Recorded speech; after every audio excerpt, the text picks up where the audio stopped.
दुनिया में कुछ लोग ऐसे होते हैं जो सिस्टम को फॉलो नहीं करते, वो सिस्टम को बदलने के लिए ही पैदा होते हैं। ये कहानी एक ऐसे इंसान की जो स्कूल में बुली हुआ, कॉलेज में पैसे के लिए स्ट्रगल किया और बाद में अपनी पूरी प्रॉपर्टी, पूरी जायदाद इंसानियत के फ्यूचर पर लगा दी। आज हम बात करेंगे उस इंसान की जिसका नाम सुनते ही फ्यूचर की तस्वीर दिखाई देने लगती है। मैं बात कर रहा हूँ इलॉन मस्क की।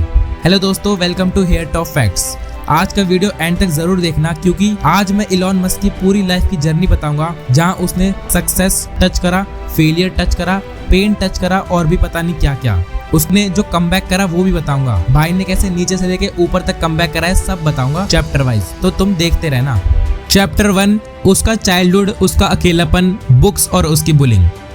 इलॉन मस्क का जन्म 28 जून 1971 को प्रेटोरिया, साउथ अफ्रीका में हुआ था। बचपन से ही इलॉन दूसरे बच्चों से काफी अलग था। वो घंटों तक चुपचाप बैठकर बुक्स पढ़ सकता था, जिस वजह से लोग उसे अजीब समझते थे। सिर्फ 9 साल की एज में ही वो एनसाइक्लोपीडिया कंप्लीट कर चुका था। स्कूल लाइफ इलॉन के लिए बिल्कुल आसान नहीं थी। उसे फिजिकल बुलिंग का भी सामना करना पड़ता था। एक बार तो इतनी बुरी तरह पिटा गया कि हॉस्पिटल ले जाना पड़ा इलॉन मस्क को। ये एक्सपीरियंसेस उसे इमोशनली स्ट्रॉन्ग बनाते गए। इलॉन का दिमाग हमेशा साइंस, स्पेस और फ्यूचर के सवालों से उलझा रहता था। चैप्टर 2, कोडिंग, ब्लास्टर और पहला पैसा उसका। जब बाकी बच्चे आउटडोर गेम्स खेलते थे, इलॉन मस्क कंप्यूटर के सामने बैठकर कोड लिख रहा था। 10 साल की एज में ही उसने प्रोग्रामिंग सीखनी शुरू कर दी थी। सिर्फ 12 साल की एज में इलॉन ने एक स्पेस थीम वीडियो गेम बनाया था जिसका नाम था ब्लास्टर। इस गेम को उसने एक मैगजीन को $500 में बेच दिया। ये सिर्फ पैसा कमाने की बात नहीं थी, बल्कि ये प्रूफ करना था कि इलॉन आइडियाज को रियल प्रोडक्ट में बदल सकता था। ये वही क्वालिटी है जो बाद में उसे दुनिया का सबसे इनोवेटिव एंटरप्रेन्योर बनाने वाली थी। चैप्टर 3, साउथ अफ्रीका से अमेरिका, बड़ी स्ट्रगल और उसका बड़ा सपना। इलॉन को लगता है कि अगर उसे दुनिया बदलनी है तो उसे अमेरिका जाना होगा। 17 साल की एज में वो कनाडा चला गया, जहां उसने ऑड जॉब्स की, जैसे बॉयलर रूम साफ करना, फार्म्स में काम करना वगैरह वगैरह। बाद में वो यूनाइटेड स्टेट्स पहुंच गया। यूनिवर्सिटी ऑफ पेनिनसुला से फिजिक्स और इकोनॉमिक्स में डिग्री ली। इलॉन स्टैनफोर्ड में पीएचडी के लिए एडमिट हो गया, लेकिन सिर्फ 2 दिन बाद उसने ड्रॉप आउट कर दिया। यही बात होती है बड़े लोगों की, ड्रॉप आउट कर देते जल्दी। उसने महसूस किया कि इंटरनेट रेवोल्यूशन ज्यादा इंपॉर्टेंट है। ये डिसीजन रिस्की था, लेकिन यही इलॉन मस्क का स्टाइल था, सेफ रास्ते छोड़कर अनसर्टेन फ्यूचर चूज करना। चैप्टर 4, जिप्टो गैराज से $1 मिलियन डील। 1995 में इलॉन और उसके भाई किम्बल मस्क ने जिप्टो स्टार्ट की।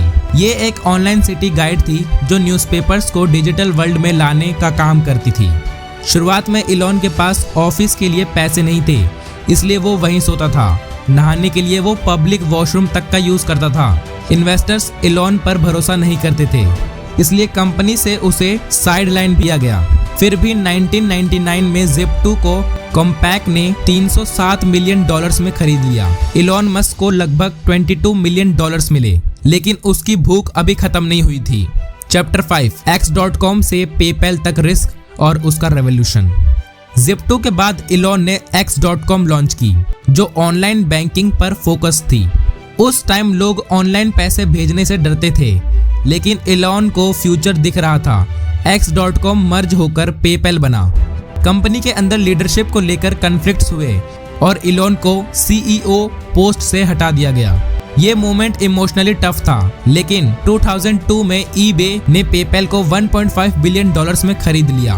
इलॉन को इस डील से लगभग $180 मिलियन मिले, यानी यहीं से इलॉन मस्क बिलियनर बन सकता था। लेकिन उसने पैसा बचाया नहीं, पैसे को इन्वेस्ट किया। यही बात होती है बड़े लोगों की, पैसे बचाते नहीं है, पैसे को इन्वेस्ट करते हैं। Chapter 6, SpaceX.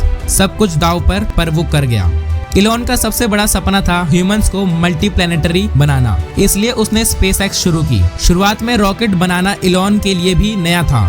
पहले 3 लॉन्चेस फेल हो गए। मीडिया ने इलॉन का मजाक उड़ाया। 2008 तक इलॉन अपना ऑलमोस्ट सारा पैसा लूज कर चुका था। सारा पैसा खत्म हो गया था भाई के पास। टेस्ला और स्पेसएक्स दोनों बैंकरप्टी के एज पर थे, लेकिन सितंबर 2008 में फैल्कन 1 का लॉन्च सक्सेसफुल हो गया। जो उसका एक रॉकेट था फैल्कन 1 नाम का, वो सक्सेसफुल हो गया।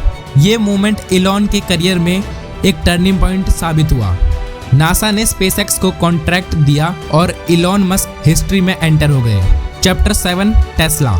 टेस्ला शुरू में एक छोटी इलेक्ट्रिक कार स्टार्टअप थी। लोग कहते थे इलेक्ट्रिक कार्स बोरिंग होती है और कभी मास मार्केट में नहीं आएगी। 2008 के क्राइसिस में टेस्ला भी ऑलमोस्ट बंद हो गई थी। इलॉन ने अपना पर्सनल पैसा कंपनी में लगा दिया और सीईओ बन गया। धीरे धीरे टेस्ला ने प्रूव कर दिया कि इलेक्ट्रिक कार्स फास्ट, स्टाइलिश और पावरफुल हो सकती है। आज टेस्ला सिर्फ कार कंपनी नहीं बल्कि एआई, बैटरी और सॉफ्टवेयर कंपनी भी है। चैप्टर 8 न्यूरालिंक, सोलर, एआई और उसका फ्यूचर। इलॉन मस्क के प्रोजेक्ट्स यही नहीं रुकते। उसका विजन क्लियर है, फ्यूचर को सस्टेनेबल बनाना और ह्यूमैनिटी को एक्सटिंक्शन से बचाना। यही थी पूरी जर्नी, पूरी लाइफ इलॉन मस्क की। इलॉन मस्क की जर्नी हमें एक ही बात सिखाती है, अगर आप दुनिया को बदलना चाहते हो तो पहले खुद को बदलने की हिम्मत रखो। फेलियर से मत डरो, क्योंकि हर फेलियर आपको एक स्टेप आगे ले जाती है। आप इलॉन मस्क के कौन से आइडिया को फ्यूचर में सबसे ज्यादा पावरफुल आइडिया मानते हो? और हाँ, वीडियो अच्छी लगी तो लाइक जरूर करना, सब्सक्राइब तो करके रख देना। वो लाल वाला बटन है ना, ठोक दो भाई, उसको दबा देना, ठीक है।